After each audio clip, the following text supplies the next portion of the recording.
Hello മക്കളെ, welcome back to Xylem learning. Faisal സാറാണ്. നമ്മുടെ on the roof of the world, ലോകത്തിന്റെ നെറുകയിൽ എന്ന് പറയുന്ന ഫസ്റ്റ് ചാപ്റ്റർ.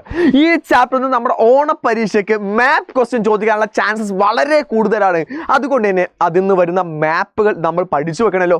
കാരണം മാപ്പ് ക്വസ്റ്റ്യൻ ചോദിക്കുകയാണെങ്കിൽ തന്നെ അത് എത്ര മാർക്കിനായിരിക്കും ഉണ്ടായിരിക്കുക? സാധാരണ മാപ്പ് ക്വസ്റ്റ്യൻ ഉണ്ടാവാറുള്ളത് 4 മാർക്കിനാണ് മക്കളെ. സോ ഈസി ആയിട്ട് നമ്മളെ കൊണ്ട് സ്കോർ ചെയ്യാൻ പറ്റുന്ന ഒരു 4 മാർക്ക്. അത് ഒരു കാരണവശാലും മക്കളെ മിസ്സാക്കാൻ പാടില്ല. അതുകൊണ്ട് തന്നെ നമ്മുടെ മാപ്പിലെ ക്വസ്റ്റ്യനുകളിലേക്ക് നമുക്ക് പോകാം.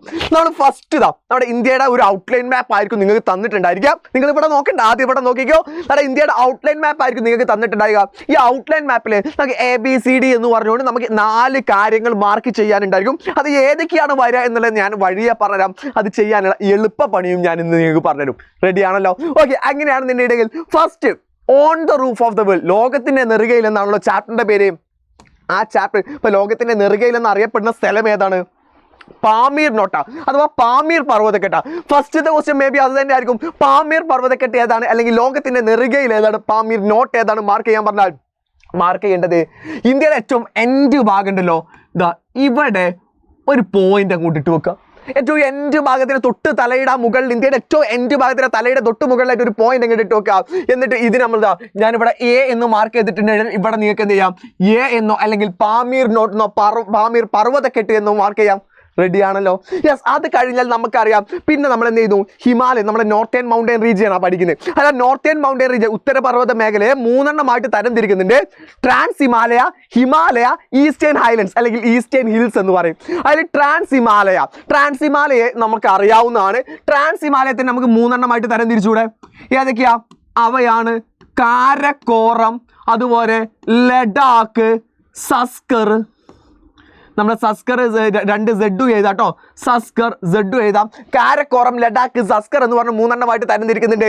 അവയെ നമ്മൾ മാർക്ക് ചെയ്യേണ്ടത് എങ്ങനെയാണെന്ന് അറിയോ? ഇവിടെ ഈ ഒരു ഭാഗത്ത് ഞാൻ പേനയുടെ കളർ ഒന്ന് മാറ്റാവേ. എന്നിട്ടാ കാരക്കോറമായി, ലഡാക്കായി, സസ്കറായി. 3 എണ്ണം നേരെ എന്ത് ചെയ്യുന്നു? 3 ലൈനുകൾ വരയ്ക്കുന്നു. ഫസ്റ്റത്തെ ഏതാണ്? ഇത് കാരക്കോറമാണ്, ഇത് ലഡാക്കാണ്, ഇത് സസ്കറാണ്. സിമ്പിൾ ആയിട്ട് നമ്മൾ എന്ത് ചെയ്തു? അത് കഴിഞ്ഞു. അപ്പൊ ട്രാൻസ് ഹിമാലയയുടെ ഭാഗം കഴിഞ്ഞു. ട്രാൻസ് ഹിമാലയ കഴിഞ്ഞ പിന്നെ ഏതാണ്? ഹിമാലയാണ്. ഹിമാലയത്തെയും നമ്മൾ 3 എണ്ണമായിട്ട് തരംതിരിക്കുന്നുണ്ട്. അതേതൊക്കെയാ? ഹിമാദ്രി, ഹിമാചൽ, സിവാലിക് അല്ലേ? ഇവിടെ 3 എണ്ണമായിട്ട് ഞാൻ മാറ്റുന്നു. ഒന്നാമത്തതാണ് ഹിമാദ്രി. ഇംഗ്ലീഷ് മീഡിയം മലയാളമൊക്കെ ഒത്തിരി ഒന്ന് തന്നെയാണ്, അതുകൊണ്ടാട്ടോ രണ്ടും പറയുന്നത്. ഹിമാദ്രി, ഹിമാചൽ, സിവാലിക്. ഈ പറയുന്ന പേരുകളുടെ ഓർഡർ പഠിച്ചു വെക്കുക. അപ്പൊ മാർക്ക് ചെയ്യാൻ ഭയങ്കര സിമ്പിൾ ആയിരിക്കും. അതിൽ ഹിമാദ്രി, ഹിമാചൽ, സിവാലിക് വരയ്ക്കാൻ ഭയങ്കര സിമ്പിൾ ആണ്. എങ്ങനെ വരച്ചാൽ മതി അറിയോ? ഇവിടെ നിന്ന് നേരെ താഴെ നമ്മൾ എന്ത് ചെയ്യുന്നു? ഒരു ലൈൻ ഇങ്ങനെ പോകുന്നു. ഇതാണ് ഹിമാദ്രി. അടുത്ത അതിന് താഴെ എന്ത് ചെയ്യുന്നു? ഒരു ചെറിയ ഒരു ഗ്യാപ്പ് കെട്ടാണ് വേണമെങ്കിൽ വരയ്ക്കാൻ പറ്റും. അതാണ് ഹിമാചൽ. അതിന് തൊട്ട് താഴെ എന്ത് ചെയ്യുന്നു? നേരെ വരക്കുന്നു. അതാണ് സിവാലിക്. ഇത്രയേ ഉള്ളൂ. ഇത് ഏതാണ്? ഹിമാദ്രിയാണ്. ഇത് ഹിമാദ്രിയാണ്. അടുത്ത ഏതാണ്? ഹിമാചലാണ്. അടുത്ത ഏറ്റവും താഴെയുള്ള ആരാണ്? സിവാലിക്കാണ്. ഇനി ഏറ്റവും 3ാമത്തെ ഭാഗം എന്ന് പറയുന്നത് ഈസ്റ്റേൺ ഹിൽസ്. നാഗ ഹിൽസ്, പാട്കൈ ബം ഒക്കെ തുടങ്ങിയിട്ടുള്ള ഹിൽസ് ആണ് ഈസ്റ്റേൺ ഹിൽസ് അഥവാ കിഴക്കൻ മലനിരകളുടെ ഈ ഓരോന്നും നിങ്ങൾക്ക് ഡിഫൈൻ ചെയ്തിട്ട് അല്ലെങ്കിൽ സെപ്പറേറ്റ് ചെയ്തൊരു ക്വസ്റ്റ്യൻ ചോദിക്കാൻ സാധ്യമൊന്നുമില്ല. ഈസ്റ്റേൺ ഹിൽസ് ഏതാണ് അഥവാ കിഴക്കൻ മലനിരകൾ ഏതാണെന്ന് ചോദിച്ചാൽ ഇവിടെ ഇങ്ങനെ ഒരു 3 ലൈൻ വരച്ചു കൊടുക്കാം. 3 ലൈൻ. നാഗ ഹിൽസ്, പാട്കൈ ബം, അതുപോലെ തന്നെ മീസോ ഹിൽസ് തുടങ്ങിയിട്ടുള്ളതാണ്. അവിടെ 3 ലൈനുകൾ വരച്ചു കൊടുത്തു. അതോടുകൂടെ ഏത് കഴിഞ്ഞു? ഈ ഭാഗത്തു നിന്നുള്ള മാപ്പ് ഏത് വന്നാലും നമ്മൾ അടിപൊളിയായിട്ട് മാർക്ക് ചെയ്യും. സിമ്പിളായിട്ട് എൻ്റെ മക്കൾ മനസ്സിലാക്കിയല്ലോ. എന്നാൽ വേറെ ചോദിക്കാം. ഹിമാലയത്തിൽ 3 നദികളുണ്ട്, അറിയാലോ? ഏതൊക്കെയാ? സിന്ധു, ഗംഗ, ബ്രഹ്മപുത്ര. ഇൻഡസ്, ഗംഗ, ബ്രഹ്മപുത്ര. അവയുടെ ലൊക്കേഷൻ ചോദിച്ചാലോ? അവയുടെ സ്ഥലം ചോദിച്ചാലോ? ഈസിയാടാ, ഒരു ബുദ്ധിമുട്ടില്ല. നമ്മുടെ ഇൻഡസ് എങ്ങാനും ചോദിച്ചു, സിന്ധു എങ്ങാനും ചോദിച്ചാണ്ടല്ലോ, ഇവിടെ കണ്ടു ഈ ഒരു പോയിന്റ് ഉണ്ടോ? ഈ ഒരു പോയിന്റ് കണ്ടില്ലേ? അപ്പൊ ഇവിടെ നിന്ന് നേരെ തുടങ്ങിയിട്ട് ഇങ്ങനെ ഒരു ലൈൻ അങ്ങോട്ട് വരച്ചു പോയാൽ മതി. ഇതിനെ വിളിക്കുന്ന പേരാണ് ഏത്? ഇൻഡസ് അഥവാ സിന്ധു. ഇൻഡസ് എന്ന് പറയുന്ന, സിന്ധു എന്ന് പറയുന്നതാ.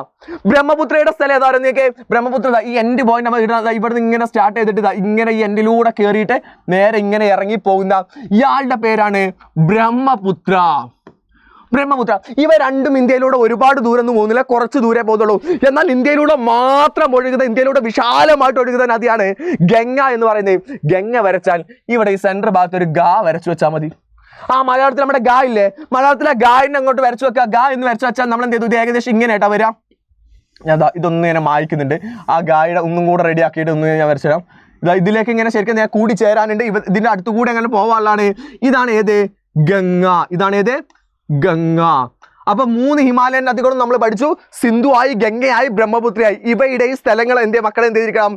ഓർമ്മയിൽ ഉണ്ടായിരിക്കണം. ഒരിക്കലും മറന്നു പോകാൻ പാടില്ല. എന്നാൽ അടുത്തയിലേക്ക് നമ്മൾ നോക്കിയാലോ. അടുത്തതാണ് western Himalaya, eastern Himalaya, central Himalaya, അല്ലെ? പടിഞ്ഞാറൻ ഹിമാലയം, മധ്യ ഹിമാലയം, കിഴക്കൻ ഹിമാലയം. നമ്മൾ പലപ്പോഴും ആലോചിക്കും അത് തന്നെയല്ലേ സാറേ ഈ ട്രാൻസ് ഹിമാലയ എന്നൊക്കെ പറയുന്നത്? അല്ലടാ, അതിൽ ചെറിയ മാറ്റമുണ്ട്. അത് ഏതാണെന്ന് നോക്കിയാലോ. യെസ്, അപ്പൊ അത് ഏതാണ് നമ്മൾ നോക്കുകയാണെന്നുണ്ടെങ്കിൽ ഇവിടെ നോക്കിയാൽ മതി. കൃത്യമായിട്ട് നമുക്കറിയാം ഈസ്റ്റ്, വെസ്റ്റ്, സൗത്ത്, നോർത്ത് ഒക്കെ അറിയാലോ. അതിലെന്തായിരുന്നു? മുകളിൽ സൗത്ത് അല്ല, മുകളിൽ നോർത്ത്. മുകളിൽ നോർത്ത്, താഴെ സൗത്ത്, ഇവിടെ ഈസ്റ്റ്, ഇവിടെ വെസ്റ്റ്. അറിയാലോ. ഇവിടെ നമ്മൾ എന്ത് ചെയ്യുന്നു? വാപ്പ തേക്ക്, അല്ലേ? ഇതാണല്ലോ നമ്മുടെ ഐഡിയ ഉള്ളത്.